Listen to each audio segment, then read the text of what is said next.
Titanfall 2 is a game that a lot of people remember with fond memories, and the fact that this was an amazing game.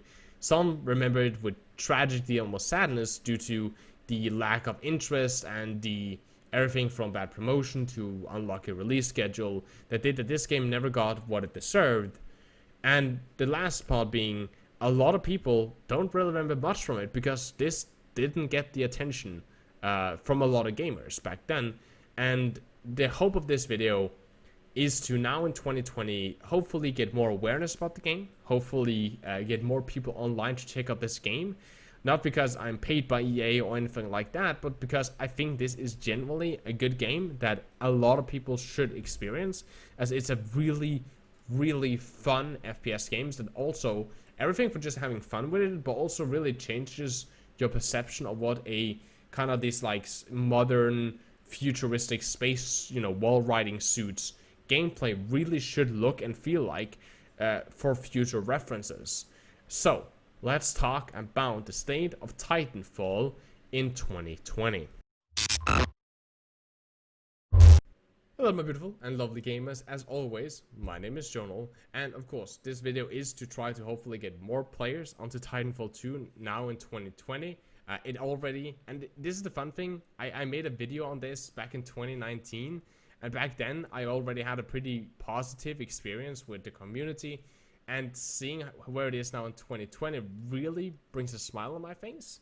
And it also really does show just how powerful Steam is. The fact that Titanfall got released on Steam and just got in front of more people's eyes and into more people's inventory because of that is really a testament to the game's strength.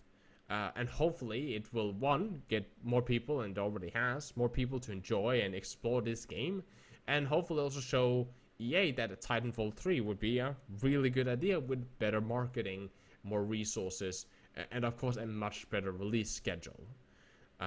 Of course, before the video starts, if you're interested in Titanfall 2 content, I don't cover that much here on my channel, but I will link to other amazing YouTubers down in that description.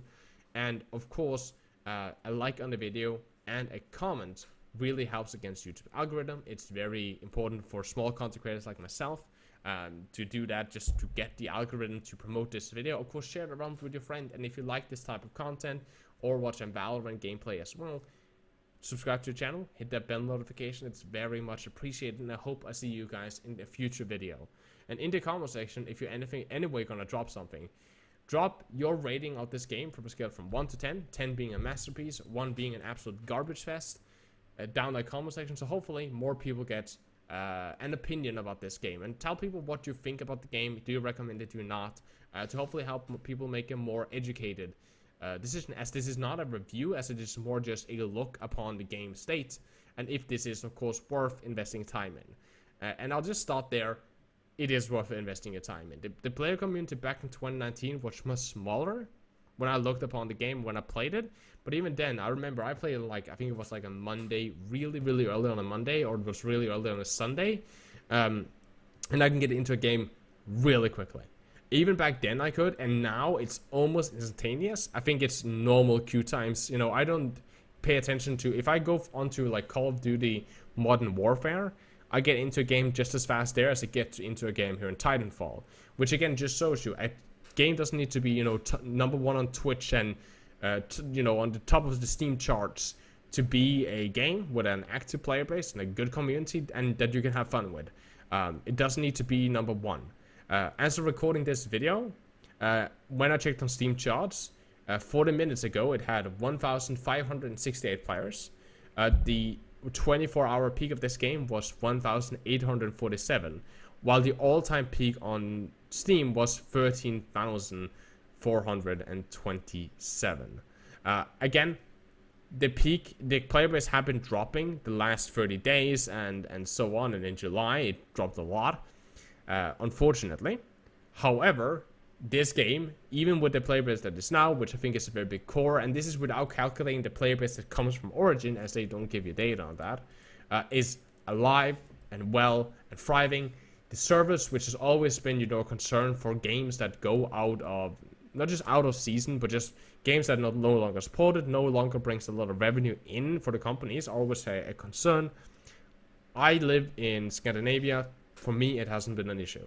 I had good ping, like in the 20s, sometimes up in the 40s, which is completely acceptable. No issues. Again, the game, of course, run as smooth as it has ever done. The gameplay is, of course, as amazing as it is. And the Titan gameplay is really, again, I'm not a big fan.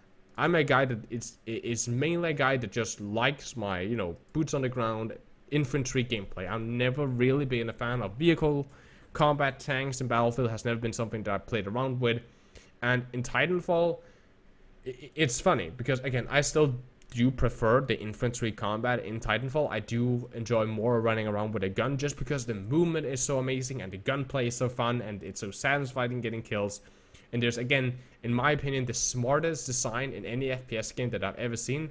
Dropping these grunts around that's just like AI that you can just destroy, you get some points. But again, it just makes you feel like superhuman. And they're still a threat. Like, they can kill you. And they can do significant damage to you, at least weaken you for another player to kill you off. If you don't pay attention to them, or if you don't respect them. But at the same time, they're just so easy to just mop up.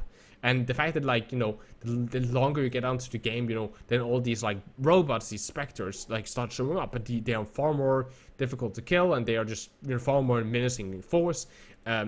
Then these kind of, like, smaller titans start dropping, again, almost towards the mid to late game of the game. It also escalates things, and it makes the world feel lived in, because there's all these AI, you can see them fighting, and sometimes, you know, you see them, like, do, like, take down on each other, and you can save allies, and it's really cool, because, again, it makes the battlefield feel lived in. It feels you to actually feel that you're, you know, this superhuman titan pilot that just, like, runs around and just are absolutely amazing. Because that's what you're supposed to feel like. You're supposed to feel like a super soldier. And with these AIs, which are supposed to, like, represent, like, what a human are compared to you, it, in my opinion, just creates an amazing atmosphere. It's one of the most genius game designs. So I enjoyed that the most in games, and especially in Titanfall.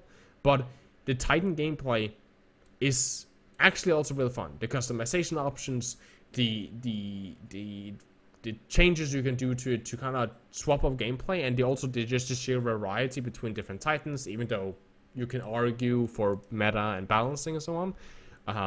In my opinion, it's super fun, and I enjoy playing in a titan more than I have enjoyed driving vehicles in Battlefield or something like that, which is kind of unique. And it kind of gives a testament to this game, because when I played Titanfall, I played the very first Titanfall a lot with a friend, essentially ruining servers by running around with a smart pistol. And back then, you know, there was like, there was heavy and light and medium, and I played mostly with the medium because that's what I thought was the best. And I think I was still right in that the medium Titans were just insane, and you can customize it with certain guns and abilities if I remember correctly.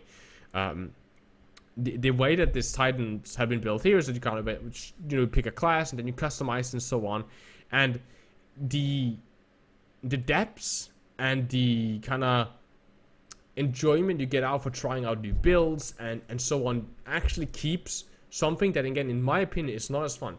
Titan gameplay, you know, or vehicle gameplay, you know, slower tanks and kind of this slower clunky movement with, like, a lot of firepower behind them and whatnot, where a lot of time you just end up shooting at each other for a longer period of times, are normally not that interesting to me compared to, you know, wall riding and then sliding and then transitioning and then shooting and using utility and popping abilities and all this kind of stuff, right? I find that to be far more engaging, but because of the customization option and because of the way they have kind of also programmed the Titans to feel, like, heavy and powerful, it is actually enjoyable to play around with it. Again, I still don't find it that enjoyable to kill to kill pilots. I just do it because, you know, I see player, I shoot, right?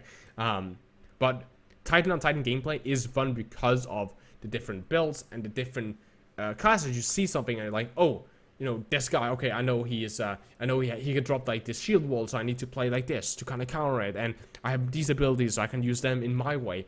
And managing to get that build in, like, building in actual good vehicle combat with variation, that is not just I shoot you, you shoot me, I hope I shot first, I will use cliff to cover, haha, right? To make something more advanced than that, in my opinion, is an incredible feat of gameplay design, and I think that this is the best I've ever seen. And I'm not going to say that there won't be anybody that will make it better. Again, I hope Titanfall 3 would make it even more better. But in my opinion, it is almost perfection when it comes to Titan combat. Even though, again, I'm not the biggest fan of that, when I rather want to do pilot gameplay, running around, wall riding, and using different weapons, customizing those, and just playing around with them. In my opinion, it's just even just the funnest shit ever, right? And especially when, you know, I played, you know, Black Ops 4 and I played Black Ops 3 and I even played some Advanced Warfare when, like, later in its, I don't think I played Advanced Warfare. Yeah, I think I played I think Infinite Warfare, sorry. Messed up one of the Call of Duty titles, right? And you know, fun games, right? FPS, but nothing really lands it like Titanfall. I think it's, again, it's a movement, it's a map design, it is the sheer kind of like feeling of actually being in a combat zone, and just the environment. It's the change up of abilities with, you know, gravity stars and arch stars and all that stuff, and all of that kind of like adds up on each other and builds up this fun movement system, added with gunplay that is satisfying, adding with kills that is satisfying, and abilities. And again, now that it is on Steam, a healthy community, I would say with Origins there's easily like 2,000 players at least. Again, I think I'm not sure if I get Europe or if I get every statistic, but I would say there's easily like 2,000 players online, really any day, any time of the day, probably peaking up to like 2,500 if you add, again, Origin and stuff like that in. And I think that just is a testament. You don't need a you know, again, you don't need 100,000 or, you know, 75 million players to make a game enjoyable or to make a game worth buying.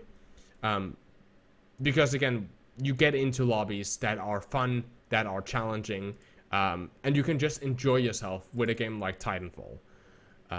Again, in my opinion, to make this game more accessible would be the right choice. There are some microtransactions in the game, if I remember correctly, if I understand their model correctly. And I think that what they should do is to lower the price on the game and hopefully build a third one. Get more people into Titanfall to potentially like run like an open beta or something similar. Because currently, when you look at it, the game itself, if you want to buy it on Steam, it costs 299 NOK, which is like 30 euros. Ish. I mean, it's probably something like that. If you live in the US or you live in or you have euros as a currency, please drop down the price on Steam in your currency. I think it's like, I would say that it's probably like $35 to $40 and probably right around 30 euros on Steam, which from a game that came out in 2016 is overpriced.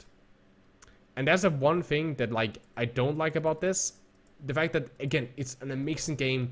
It is active. You should definitely play it. It has the best vehicle combat that I've ever seen. It has fun and engaging infantry combat with awesome weapon customization, but it's not worth 30 euros or $35, $40. It's a 4-year-old game. Unless you really, really want to play that and you also want to play the story, because the story is amazing and it's really fun and getting gameplay, then I can't really recommend it at this price. That's the issue. You can buy Overwatch from less. And that, in my opinion, gives you, again, a completely different game, but more content. Completely different game, but far more content than what you get from Titanfall. They are about the same age, and Overwatch, it's like 15 euros. Or something like that. And on top of that, when you kind of look, the fact they have, they have like 5 DLCs on top of this that you can buy. All of them costing right around 20 euros on top of it. Right? So if you buy the full game, it's like 100 euros or more for the entire game. It's a 4-year-old game, dude. I can't really justify recommending it at that price. Now again, you might be able to find it cheaper elsewhere. It might be cheaper in Origin. It might be cheaper on sites like G2A, which are somewhat shady. And if you can find it at a cheaper price, I recommend it. If you can find it down, to 15 euros or 10 euros or something like that, definitely pick it up and sink in time with it. If you already bought it and you want to think about revisiting it, revisit it. Right now, fucking cross out, like this video and cross it out immediately and fucking go and play it. It's amazing. But in my opinion, that's just too high of a price tag to put on such an old game. Even though with an active and, you know, ongoing community.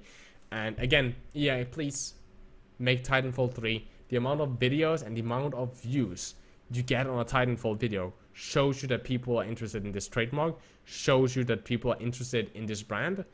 Please make more content of it. Because it's clearly that if you guys put in the effort in marketing and you put in the effort in release scheduling and not releasing it in between, you know, some of the biggest AAA titles in the scene, that this could actually be a long-living, just absolutely amazing franchise. Because there is the attention, there is the player base, right? As soon as when it went, you know, at its peak, immediately when it went live on Steam, right, it got like 13k players just surging to just new players just jumping into the game for the very first time, which just says something about the game and the legacy and the way everybody that I've heard talk about Titanfall 2 has said how amazing, how badass, how just super awesome it is. And again, revisiting it in 2020, and as I said when I revisited it in 2019, it deserves every single drop of hype that it could get. Now, that's all for this video. Like, comment, subscribe. Again, this help again the algorithm. Share this video around.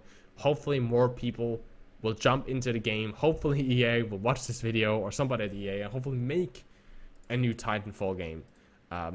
Please do take care of yourself, stay positive. I love you guys very, very much. As always, my name is Jonal, and you guys keep the enemy in your awesom.